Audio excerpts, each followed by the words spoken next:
As expressions of generative starlight, the philosophical elements have embryonic capacities and energetic thresholds with levels of inherent functionality, which are triggered into unfolding as increasing levels of power, radical fire, are contributed towards their evolutionary progression.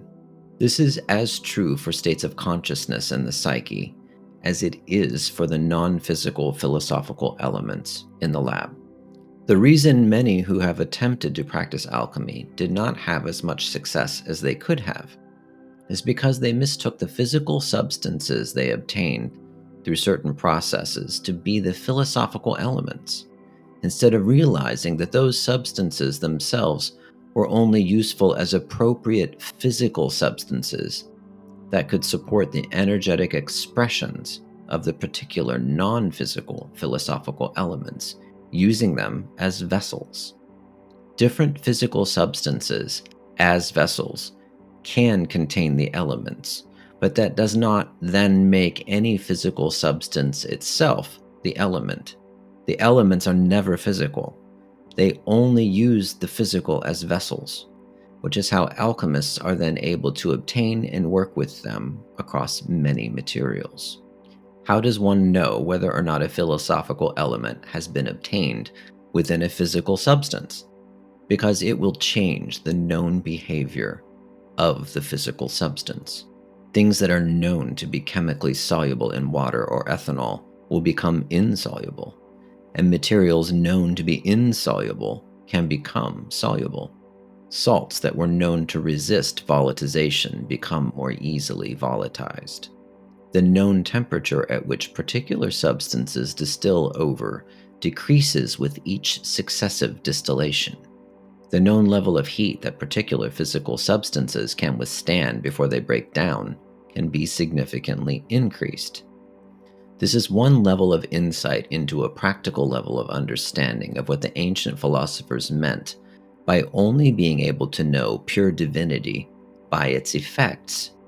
This generative starlight, as non-physical substance, descends from the Spiritus Mundi, the spirit of the world, as a weak form of what alchemists refer to as radical moisture, as a counterpoint to radical fire.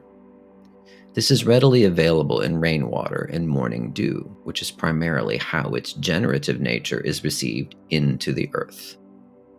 As this substance receives heat and condenses in concentrated power within a physical substance capable of carrying it as a vessel to the limit of its embryonic alchemical capacity, it reaches the first elemental threshold, which we call the philosophical element of water, from which the rest of the philosophical elements are generated as specific conditions are met. A practical understanding of the elemental thresholds induced through degrees of fire and the conditions required to obtain them, including knowing what particular physical substances are most suitable as vessels for each element, is what facilitated alchemists to move philosophical elements into different substances in order to facilitate the element's evolution. This is what they referred to as the rotation of the elements. Now that we have gained a higher vantage point on a few aspects of practical alchemy, I do want to take a moment and expressly clarify that by generative starlight, I do not mean any surface-level ideas about capturing some nebulous life force in moonbeams, or imprints from the constellations, or anything remotely connected to New Age astrological nonsense. One upside of unveiling aspects of the genuine divine science will hopefully be to substantially reduce the amount of overall superstition that circulates at the popular level of what are purported to be the genuine mysteries.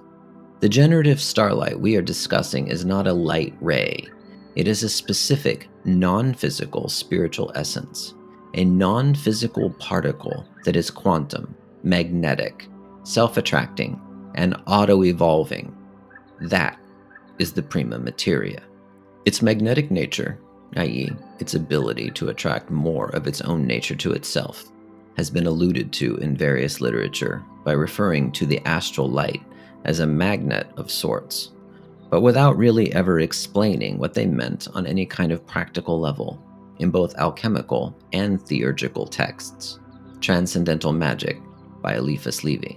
What this means is, if one has any starting substance that has these generative non-physical particulates, and another physical material that is capable of holding an increased level of it as a vessel is circulated around it, the starting material will act as a magnet and draw more of itself to it, right through other substances like lab glass, because it is quantum and non-local.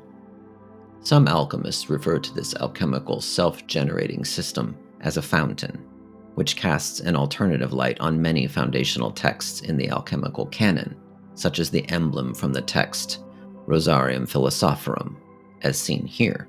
To kick the fountain into gear, if one takes the elemental water, aka moon, Luna, queen, white feminine philosophical Mercury, and circulates it with appropriate heat within a physical substance that can sustain holding a higher level of energy as a vessel in which to allow the elemental progression to occur, some portion of the philosophical water will invert to its binary form as philosophical fire.